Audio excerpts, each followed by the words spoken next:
So phase two, I'm going to go for some deeper, longer stretches to really open the fascial tissue, the connective tissue that binds, especially if you've been dealing with pain. It's like a big netting around our body and it holds on tight. So I want to open that up with some slow, deep, long-held stretches, and that'll also start to affect the connective tissues of the joints, right? And you're going to do this very gently. And I'm going to bring a chair over for support. You can use maybe a counter or a couch, a wall, anything. I'm just doing this so you can see me. So I'm going to start my hands on the chair. I'm going to go for the hamstrings. First thing, because I do sit, we all tend to sit a lot.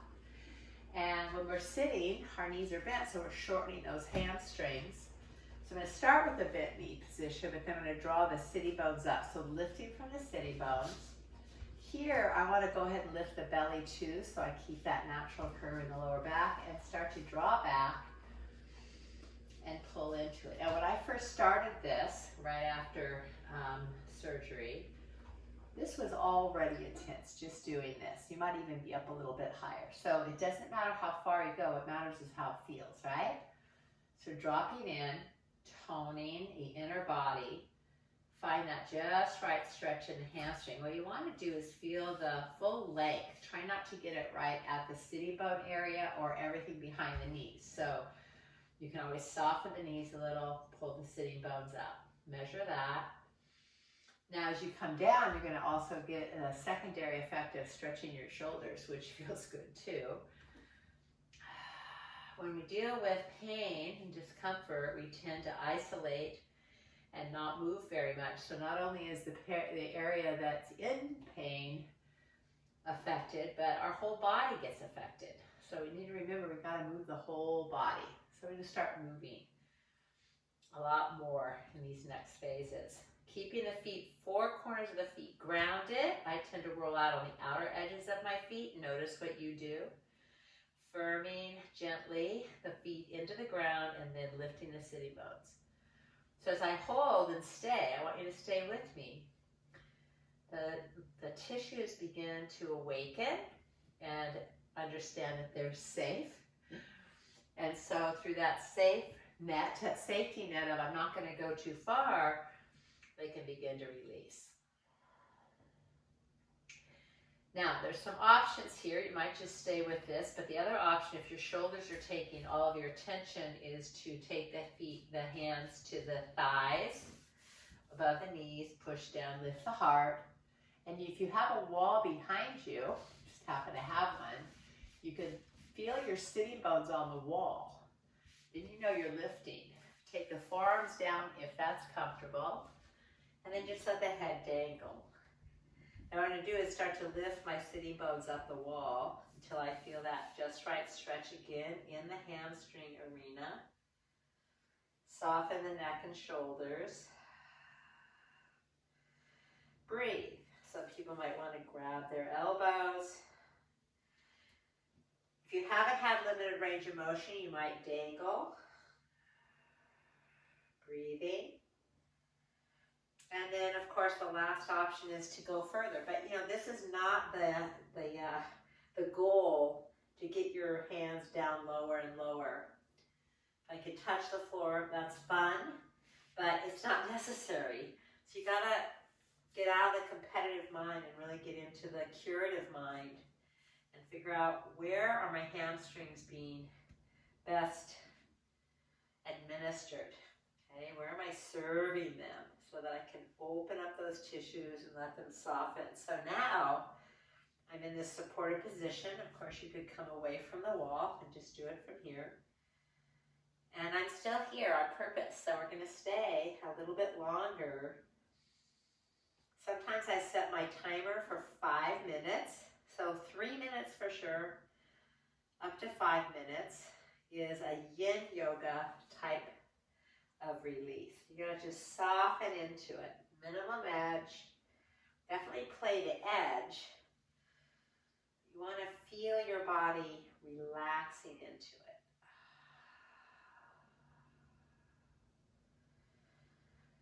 Breath is important, yes, because as we let our breath flow, our muscles can let go. Our tension can let go. Sometimes you want to just count the breath. Maybe count 10 to 20 breaths. If you breathe slow, that's going to be 1 to 2 minutes, maybe up to 3.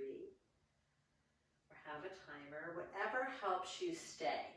So now I'm feeling a little bit more response in the back of my knee. So I'm going to come up higher to get it more in the center of my hamstring. Now I'm going to come up a higher still and start to lift my chest. So I'm coming out of the movement the way I got in. So I'm going to come back to the chair. And now, not only am I relieving the hamstring but still stretching it, I'm taking my spine back to neutral. So pay attention to your whole body, the way the feet are grounded, the action of the legs, what's happening in the pelvis, the spine, the shoulders, the neck and the jaw, and the breath. And positive thoughts. You're loving your body, you're taking care of it, you're helping it to heal. One last breath of appreciation for this opening, and then slowly, slowly come out, because you've been there. I like to step towards my support if I'm holding on. And notice what you feel. So sometimes coming out feels harder when you stay that long. So I now have a little bit more response in the front of the leg because this was flexed. So we're going to open up the front of the legs now. Your body will tell you where it needs to be taken care of. So listen and respond. So I'm going to recommend holding onto a chair, hold on to a wall just like this. Okay? A credenza, whatever you got. I'm going to just hold on right here. Shift my weight to the left, to my right leg, which is my tighter leg. I want to do the looser leg first. Bending the knee, option. Reach down, grab the ankle, then start to pull the knee down and lift the chest up. Okay? Now this one's a little more open, so my knee is next to my other knee, a neutral alignment. Relax the toes. Press the foot gently into the arm. Let the elbow bend in that arm that's holding on rather than locking. Roll the heart open and square your shoulders and your hips towards whatever you're facing. There's a tendency to kind of go cockeyed sometimes. Stay straight and breathe.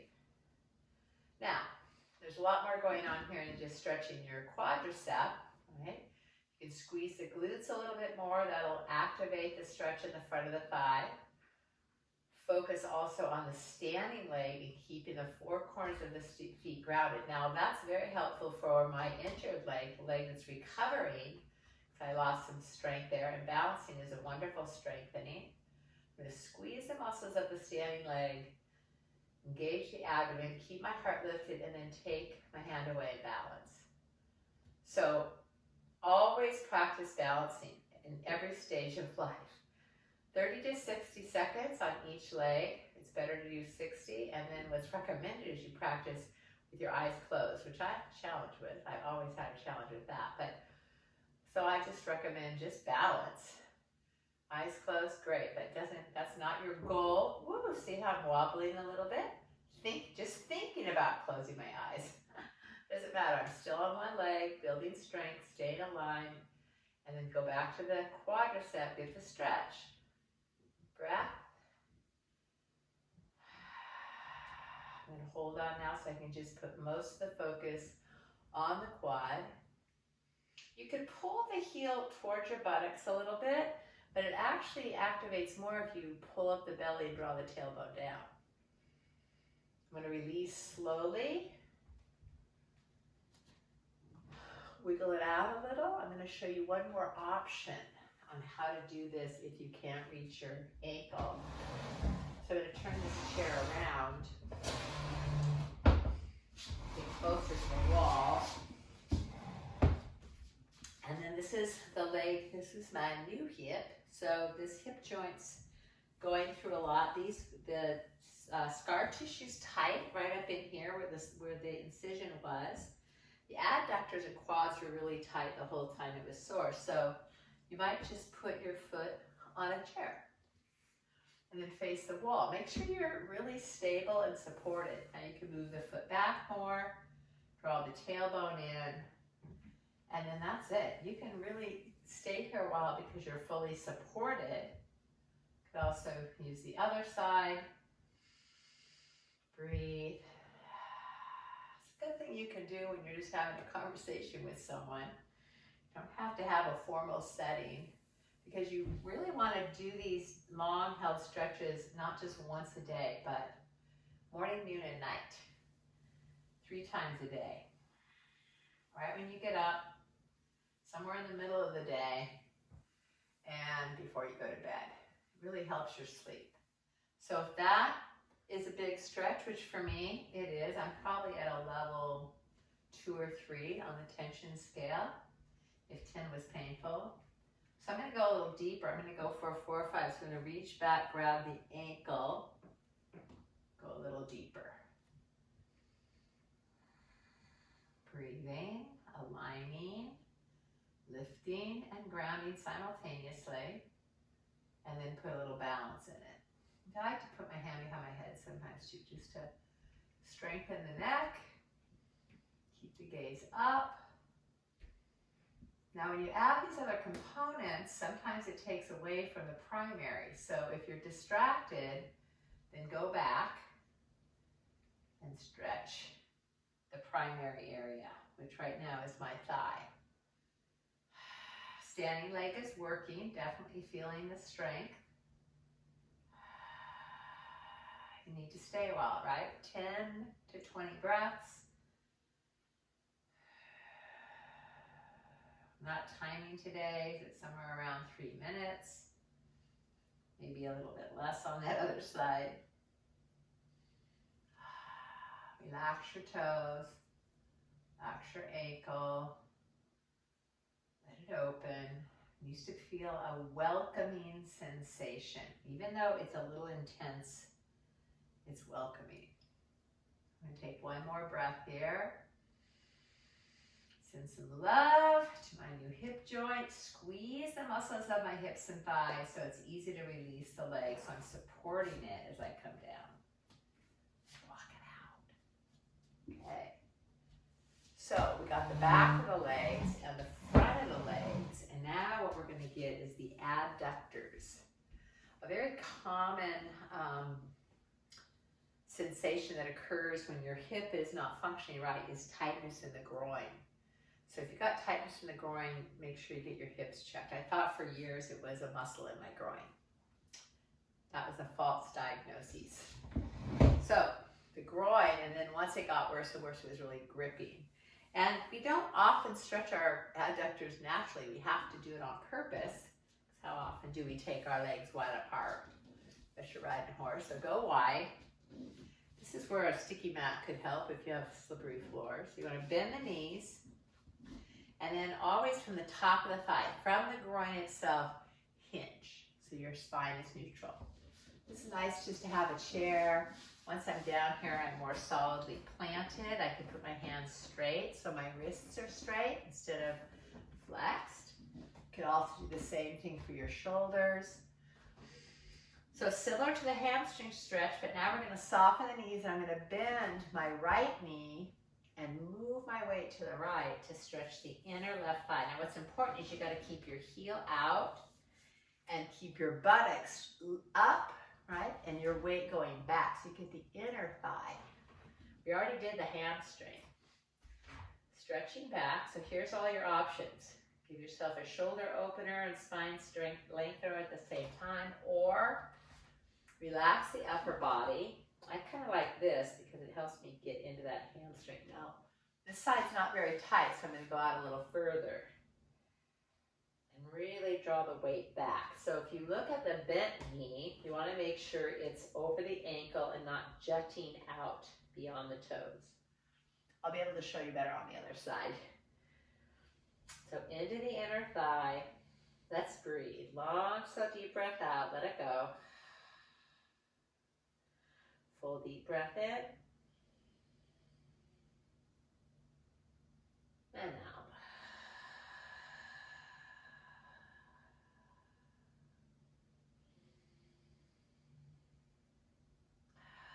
And I'm going to list these in the notes below.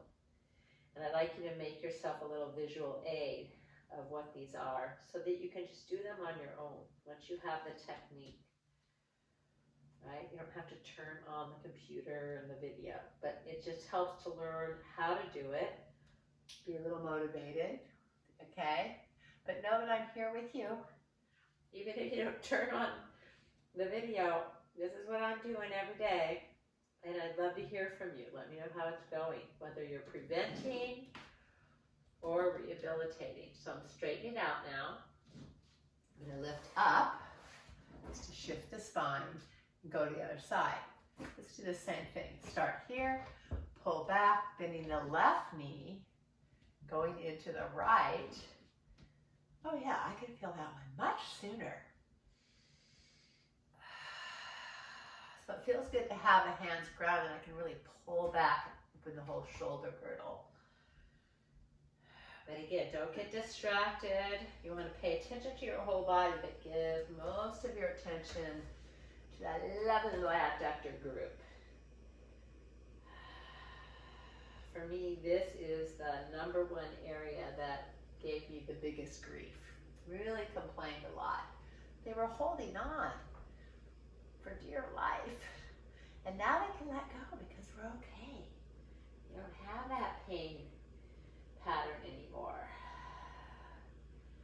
Our body gets into habits very easily. So I want to remind it that it's okay. So I'm kind of pulsating a little bit now. You can see and notice if the knee goes way forward, you got to shift your weight back. I want to show you that. So keep your weight back, and it actually takes it more. Think of the inner thigh reaching back too. Inner spiral, it's called. Super important because you don't want to outer spiral the thigh of a newly anteriorly replaced hip joint. Avoid outer spiral